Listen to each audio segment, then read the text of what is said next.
네, 안녕하십니까. 오늘 첫 번째 세션으로 멕시코의 노벨문학상 수상작가 옥타비오 파스에 대해서 우리 한국예고대학교의 신정환 교수가 발제를 해주시고요. 여기 멕시코 대사님이 직접 오셨습니다. 그래서 칼로스 페냐 피엘 소토 멕시코 대사님께서 이렇게 코멘트도 해주시고요. 노벨문학상 작가에 대해서 그리고 멕시코 문화, 예술, 무슨 역사 이런 거에서 소개를 해주십니다. 그래서 신정환 교수가 20분 동안 발표를 하시고요. 그다음에 대사님께서 20분 나머지 20분 동안 하시게 됩니다. 그래서 자 시작하시죠. 감사합니다. 예, 안녕하십니까. 저는 신정환이라고 합니다. 혹시 이름 헷갈리시면은 컨트리 꼬꼬의 신정환이다 그렇게 생각하시면 됩니다.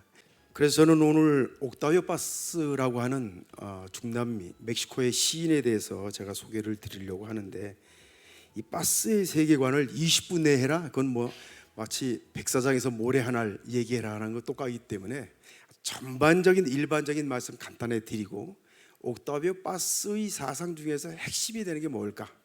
그건 저는 이제 혁명, 그 다음에 형제애라고 하는 개념을 꼽았거든요. 그래서 거기에 대해서 잠깐 말씀드리는 걸로 시간을 마칠까 합니다. 예, 그럼 먼저 이 파스라는 성 자체가 굉장히 의미심장합니다. 왜냐하면 파스는 영어의 피스입니다. 그래서 이 파스라고 하는 이름 자체가 평화입니다.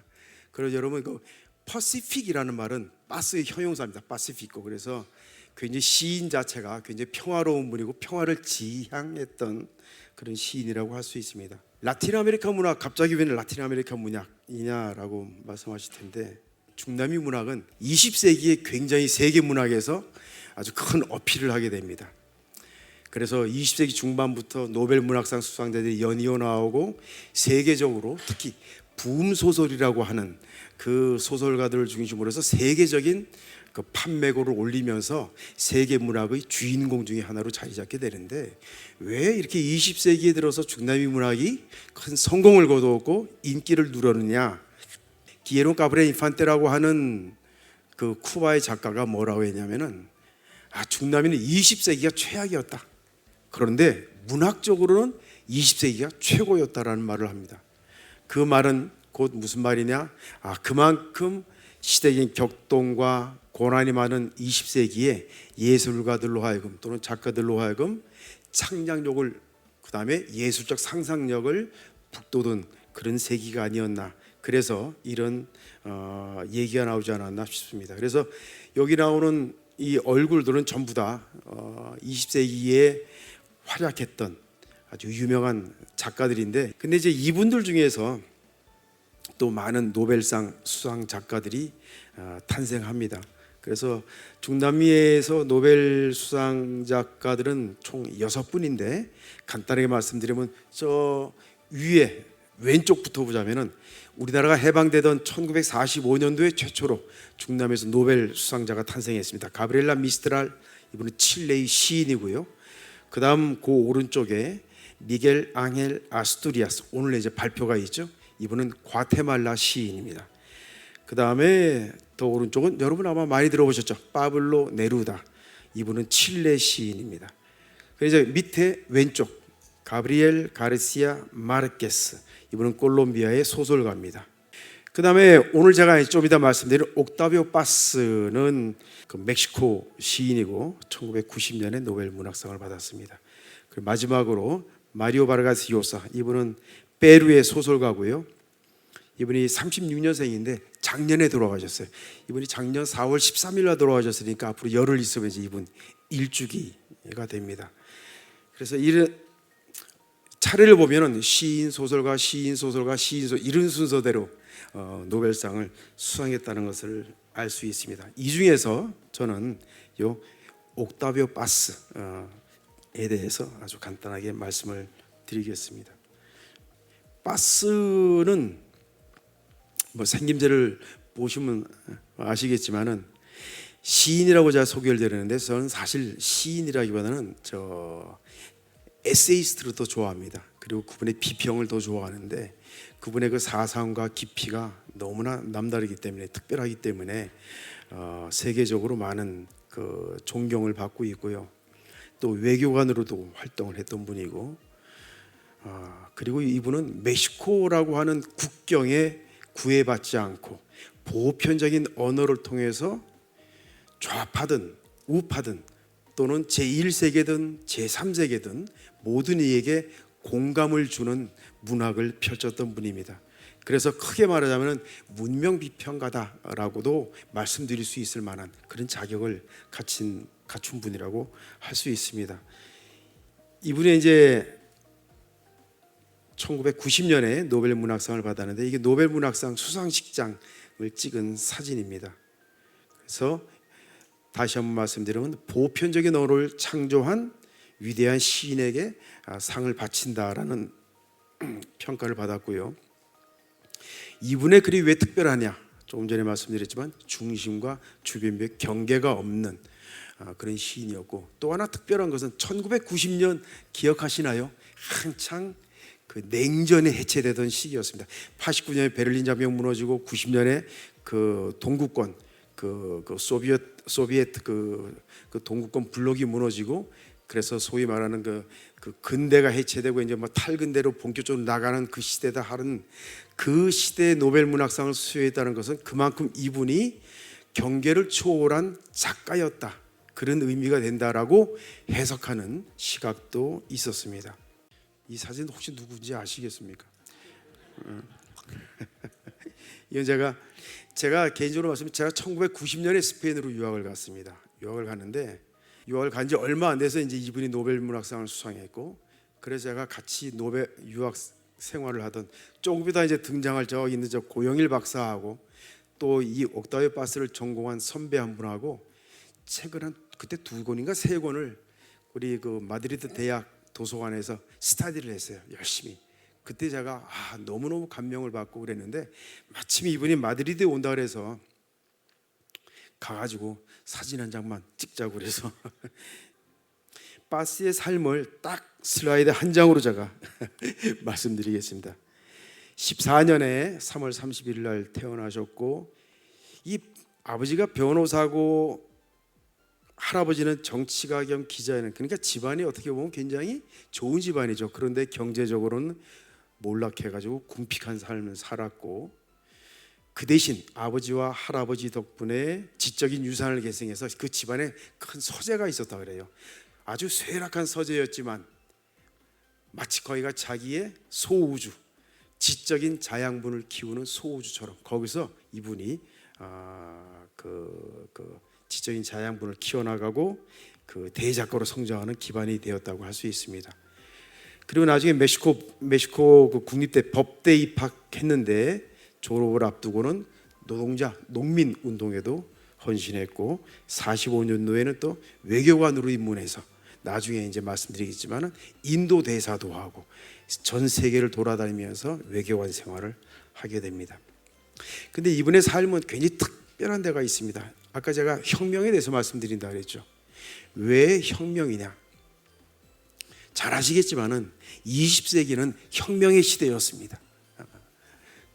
그런데 그 20세기를 개막한 혁명이 뭐였느냐? 바로 많은 분들은 이제 볼셰비키 혁명이다, 1917년에 그렇게 생각을 하시는데, 그게 아니고 멕시코 혁명이었습니다. 이제 보통 멕시코 혁명이 1910년부터 17년까지 지속되었다고 하는데, 멕시코 혁명이었고, 그렇다면 20세기를 마감하는 혁명은 무엇이었느냐? 20세기를 마감하는 혁명은 제일 밑에 보시면은 사파티스타 운동이라고 해서 멕시코의 사파티스타 농민 운동, 그래서 20세기 최후의 혁명이자 최후의 농민 혁명이라고 불리는, 또 다른 말로 하면 최초의 포스트 모던 혁명이었다고 불리는 그 사파티스타 농민 혁명이었습니다. 그러니까 이 멕시코는 20세기의 혁명을 시작하고 끝낸 그 무대가 되는 곳입니다. 그리고 바스의 개인적인 삶을 보면은 옥타비오 바스는 멕시코 혁명기에 태어났습니다. 14년생이니까요. 그리고 그 바스가 태어나던 해는 제1차 세계대전이 발발하는 해였습니다. 그리고 바스가 젊은 시인의 포부를 펼쳐나갈 때 어떤 사건이 펼쳐지느냐. 스페인 내전, 프란시스코 프랑코라고 하는 파시스트 독재자에 의해서 스페인 내전이 발발합니다. 그래서 바스는 세계 지식인 대회에 참여해서 그 반프랑코 전선에서 응원하기 위해서 스페인으로 직접 가서 활동을 한 적도 있습니다. 스페인 내전이 끝나자마자 5달 후에 제2차 세계대전이 터집니다. 그런데 제2차 세계대전이 터져서 당연히 그 파시스트와 사회주의 진영과 민주주의 진영의 대결이었던 제2차 세계대전에서 옥타비오 바스는 파시스트를 응징하는 쪽에 서죠. 그런데 그 같은 해에 독일과 소련, 즉 히틀러와 스탈린의 불가침 협정이 맺어집니다. 여기서 옥타비오 바스가 크게 실망을 합니다. 스탈린도 별거 없었구나. 자기 권력을 위해서 파시스트와 손을 잡다니. 이제 이래서 이제 그 바스의 그 회의가 좀 시작되고요. 그리고 1940년에 어떤 일이 있었냐면은 여러분 트로츠키라고 많이 들어보셨죠? 트로츠키는 잘 아시겠지만은 스탈린의 그 레닌의 후계자였는데 레닌이 죽고 나서 스탈린과 트로츠키의 권력 투쟁 누가 이겼습니까? 스탈린이 이겼잖아요. 그리고 트로츠키는 망명을 떠납니다. 그리고 트로츠키가 안식처를 구한 곳이 멕시코였습니다. 그리고 스탈린은 평생 트로츠키를 쫓아다닙니다. 암살하기 위해서.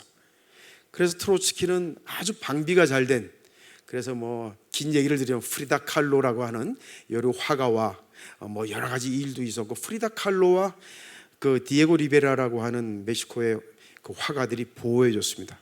특히 프리다 칼로의 집안에서 보호해 줬는데 결국은 스탈린이 보낸 자객에 의해서 1940년에 암살당합니다.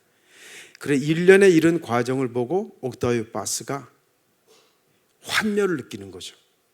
그래서 바스의 전 생애에 걸친 그 삶의 궤적을 보자면은, 특히 혁명에 대한 궤적을 보자면은 뭐라고 할까? 바로 매혹과 환멸의 과정이었다. 무엇에 대한? 혁명에 대한. 그래서 인간의 삶을 개선시키겠다고 하는 혁명이 어떻게 이게 부패해가고 어떻게 독재로 변질해 가는가, 그것을 처절하게 느낀 환멸의 과정이었다라고 할 수 있습니다. 그리고 바스는 그 뒤로 멕시코 문단에서 끊임없이 공격을 받습니다.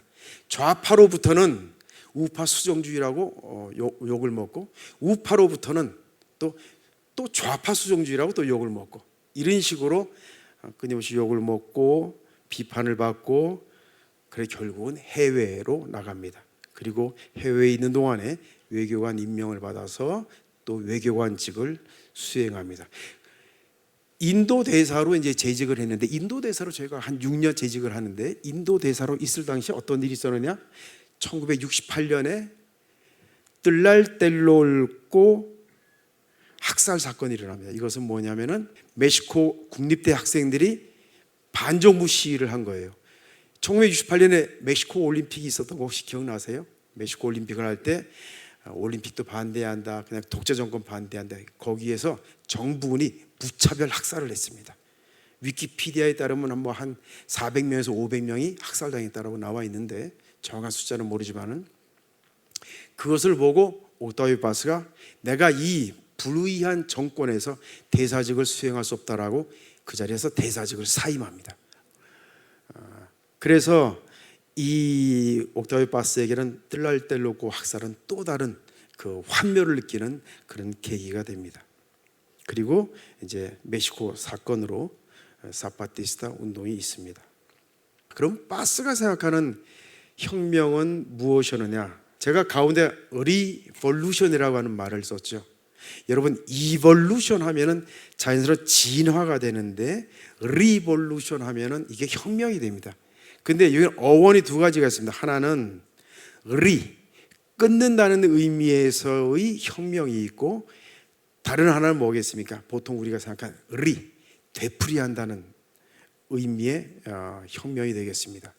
근데 근대의 혁명은 마치 자연스러운 진화 또는 진보를 끌어내고 급격한 단절을 통한 역사의 진전을 꾀했던 사람들, 그게 근대적인 의미의 혁명이다라고 생각을 했는데 그 혁명이 그때마다 다 매혹을 통해서 시작했지만 결국은 환멸로 끝났다라고 바스는 생각을 합니다. 따라서 진정한 혁명은 뭐가 돼야 되느냐? 두 번째 의미, 다시 돌아간다. 어디로? 시초로, 초심으로, 최초의 순수함으로. 그래서 바스가 생각하는 것은 이렇게 시초로의 되돌아감, 이것이 바스가 꿈꾸었던 진정한 혁명입니다. 그렇다면 그 시대의 윤리관은 뭐가 되느냐? 이제 바스가 이어서 또 의미심장한 말을 하는 것은 프랑스 대혁명 아시죠? 프랑스 대혁명은 자유평등 박애인데 그 모토가 자유를 주로 신장했던 그 이념이 자유민주주의라면은 평등을 주로 신봉하고 밀어왔던 것이 사회주의다. 인류는 자유주의와 자유민주주의와 사회주의 실험을 다 해봤다. 그런데 이것이 포스트 모더니즘 시대를 이제 근대의 종말을 맞으면서 둘 다 사실상 실패한 것으로 끝났다. 그렇다면 우리 인류가 택해야 될 제3의 가치는 뭐냐? 그것은 박애. 프레터너티는 박애라고 우리가 흔히 번역을 하지만 사실상 형제로 번역을 해야 됩니다. 형제다라고 옥타비오 바스는 얘기합니다. 그래서 좌파의 이념, 우파의 이념, 그리고 자유의 이념, 평등의 이념을 가리지 않고 그것을 모두 아우를 수 있는 그 이념은 무엇이냐? 우리가 서로 가까워질 수 있는 형제의 이념이다. 그것을 바스가 일생을 통해서 강조를 하고 있습니다. 그래서 밑에 보면 아시겠지만은 자유와 평등은 우리 인간이 누릴 수 있는 권리잖아요. 그렇죠? 근데 형제에는 권리가 아니고 사실 이것은 윤리적인 의무다. 그래서 앞으로 우리가 지향해야 될 것은 21세기의 이거 윤리관이 또 동시에 우리 형제가 되지 않을까라는 생각을 하면서 바스가 우리에게 20세기 윤리관을 미리 보여줬다라는 생각을 하면서 제 발표는 여기서 마치겠습니다. 감사합니다. 안녕하세요. Carlos Peñafiel, México Dehesa, Inmirá.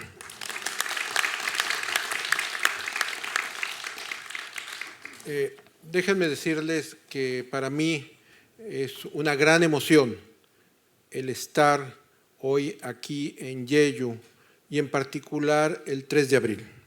Cuando hace 3 años que yo llegué a Corea, me escuché sobre el 3 de abril y me interesó de inmediato muchísimo qué había pasado. Y ustedes dirán, ¿por qué? Yo nací en 1965 y en 1968, tenía yo 3 años, sucedió una matanza de estudiantes universitarios. Mis padres me platicaron al respecto y cuando estudié en la UNAM, en la Universidad Nacional Autónoma de México, supe más qué fue ese hecho histórico. 2 de octubre de 1968. Y siendo estudiante, encontré, o llegó a mí, más bien dicho, una frase que siempre ha estado en mi mente y en mi corazón. Es 2 de octubre no se olvida. Ese día de la matanza de estudiantes de 1968. Y hoy, más de 50 años después, seguimos todos los mexicanos diciendo 2 de octubre no se olvida. Antes de continuar, quisiera presentarles 2 videos que hablan sobre este acontecimiento histórico. El primero es un noticiario, presentan el hecho como una noticia, y el segundo intervienen personas que vivieron ese acontecimiento. Sin más, quisiera pasar a los videos. Lo que ocurrió el 2 de octubre de 1968 en la Plaza de las Tres Culturas marcó a México para siempre. Ese día, estudiantes, profesores y ciudadanos se reunieron pacíficamente en Tlatelolco para exigir diálogo, pero el gobierno decidió responder con balas. Hemos sido tolerantes hasta excesos criticados. La advertencia se cumplió. Poco después de iniciada la concentración, comenzaron los disparos. 3 bengalas fueron la señal militar. El cielo se rompió con ráfagas. En minutos, el piso quedó cubierto de cuerpos. El ejército y un grupo encubierto, el Batallón Olimpia, cercaron la plaza. No hubo escape. No sé si el balazo venía de allá o venía de aquí, no me di cuenta, o de allá. El hecho es que aquí cayó, aquí. Han pasado 57 años y todavía tiembla la voz de quienes sobrevivieron. No hay cifra oficial de cuántos murieron ese día. Se habla de decenas, posiblemente cientos. Hasta hoy, nadie ha sido juzgado. El Estado intentó ocultar lo ocurrido, manipulando versiones para no estropear los Juegos Olímpicos de 1968. Pero la herida no se borra. Cada año, miles salen a las calles a gritar que la masacre del 2 de octubre no se olvida. No somos guerreros, somos estudiantes. Estos somos unos estudiantes que el pueblo de México sepa que somos sus hijos, somos la juventud. Han pasado 57 años, pero el eco de una fecha sigue vivo. 2 de octubre de 1968. Ese día, miles de estudiantes, profesores y trabajadores se reunieron en la Plaza de las Tres Culturas. Querían libertad, justicia y el fin de la represión. Pero una bengala iluminó el cielo y la represión comenzó. El ejército abrió fuego. Más de 300 personas fueron asesinadas en la llamada Operación Galeana. El Consejo Nacional de Huelga exigía libertad a los presos políticos, justicia para las víctimas y el fin de la violencia del Estado. Desde entonces, cada 2 de octubre, miles marchan para recordar a quienes no regresaron a casa y para gritar contra la impunidad, porque el 68 no solo fue un movimiento estudiantil, fue una lucha por la libertad, la educación y el derecho a la justicia. Se recuerda, se marcha y se lucha. 2 de octubre, no se olvida. Y efectivamente, no eran comunistas, no eran terroristas, eran estudiantes.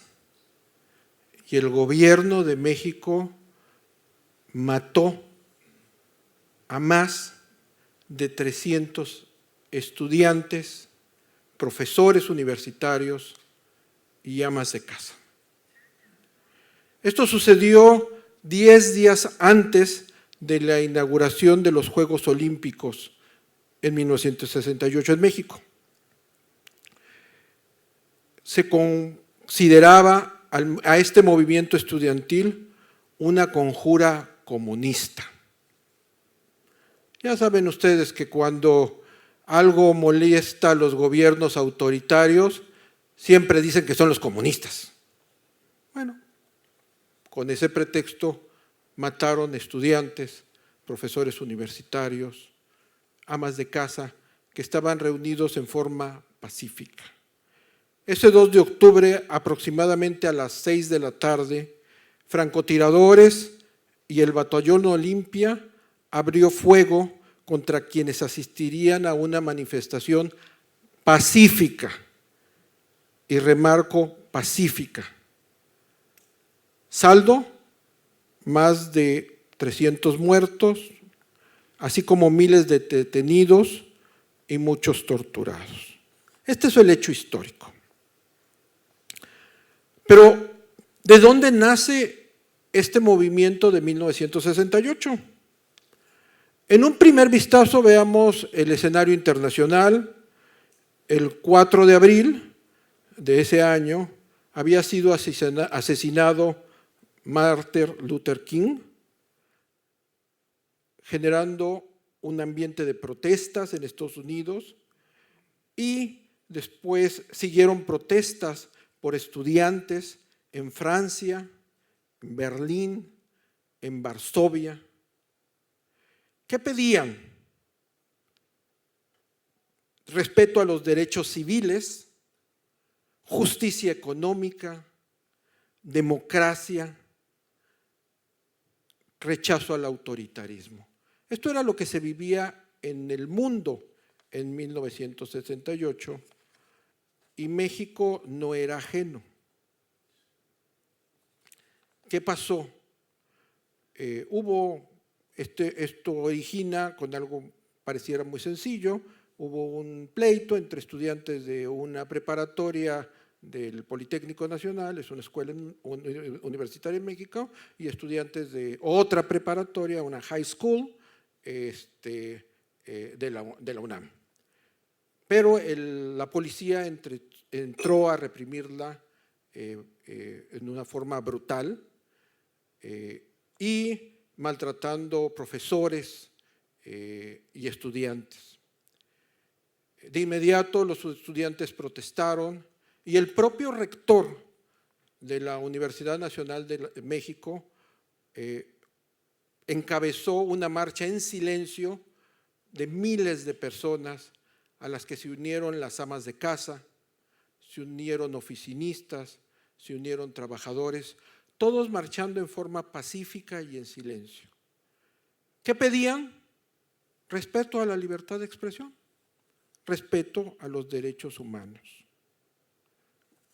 libertades que garantiza la Constitución.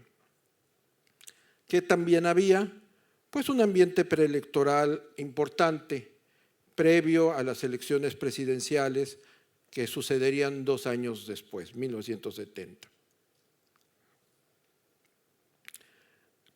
Como ustedes saben, yo soy economista y los economistas siempre tenemos la mala costumbre de tener una visión sobre los distintos hechos.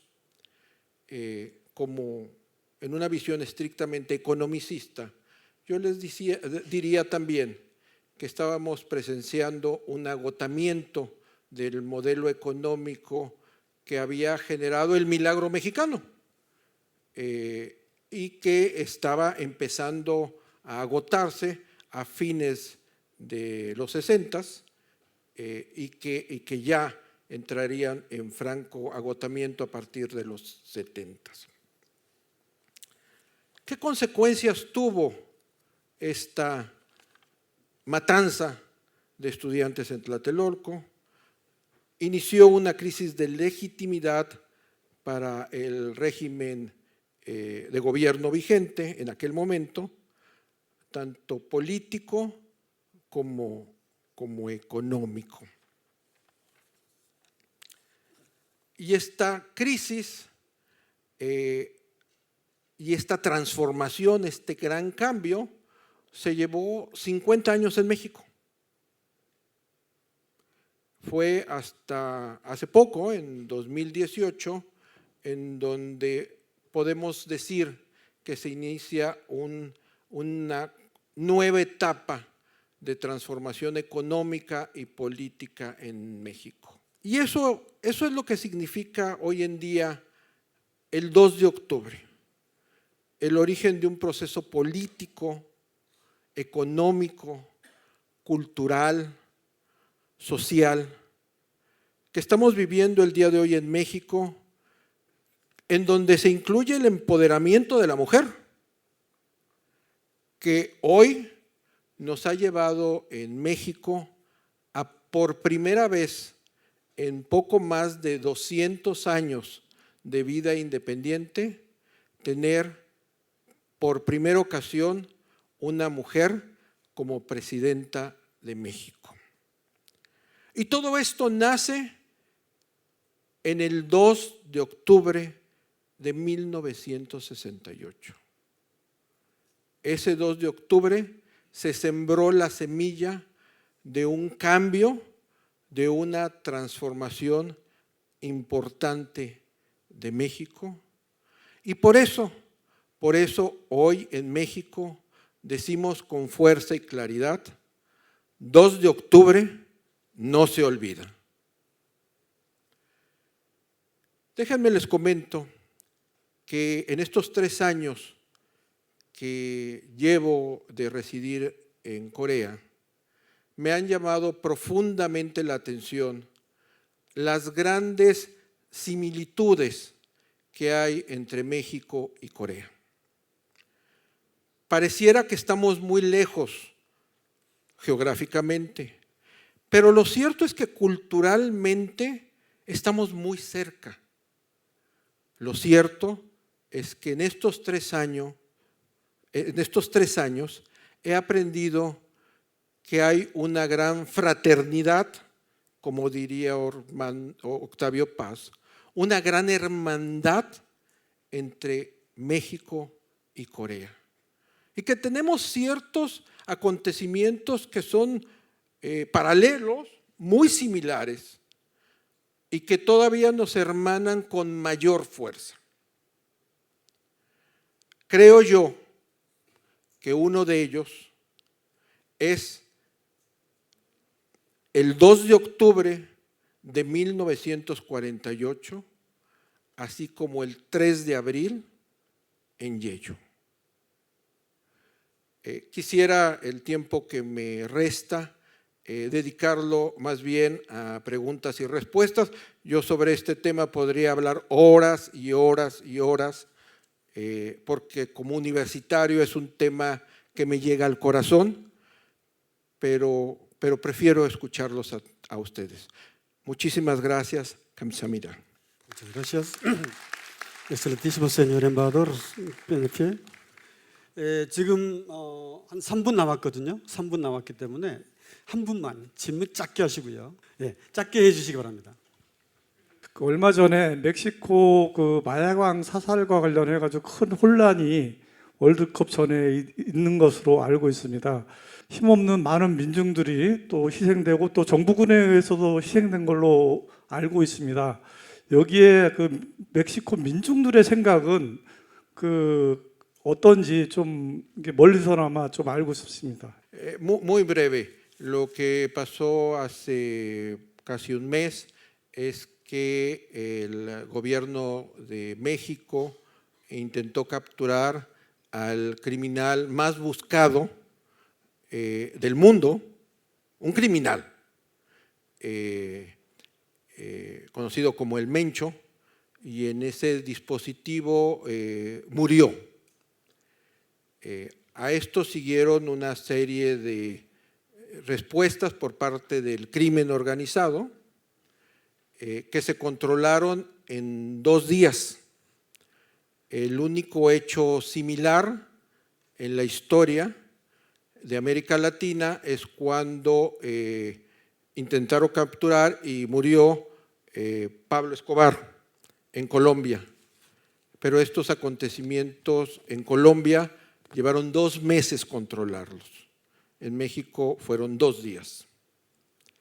Y debo de decir que, como ustedes saben, México es un país que recibe una gran cantidad de turistas extranjeros. Estamos dentro de los 5 países que más turistas extranjeros reciben en el mundo. Era temporada alta por ser invierno en Estados Unidos, en Canadá y en Europa, y México goza de un gran clima. Entonces estaba lleno todo México y en particular el estado de Jalisco, donde sucedió esto. Sin embargo, y como habrán visto en las noticias, no hubo un solo herido extranjero ni un solo herido de ciudadanos mexicanos. Fue un conflicto entre las fuerzas del orden y un grupo criminal únicamente, que se controló en 2 días. Desafortunadamente vimos escenas que eran falsas, que fueron hechas con inteligencia artificial para buscar dañar a México, pero pues lo cierto es que estamos listos para organizar el Mundial que empezará ahora en junio, en donde, dicho sea de paso, habrán de jugar México y Corea, dado que estamos en el mismo equipo. Corea jugará en 2 bellas ciudades de México, una es Guadalajara y la otra es Monterrey, y el 18 de junio, si no mal recuerdo, será el partido de México y Corea, en donde solamente hay una cosa que me entristece, y es que yo creo que Corea le va a ganar a México. Pero bueno, así es el fútbol. Esperemos que empaten, sería lo diplomáticamente correcto. 감사합니다. Muchas gracias. 여기까지 멕시코 옥타비오 파스 세션을 마치고 조금 있다가 페루 세션, 마리 바르가조사 세션으로 넘어가겠습니다.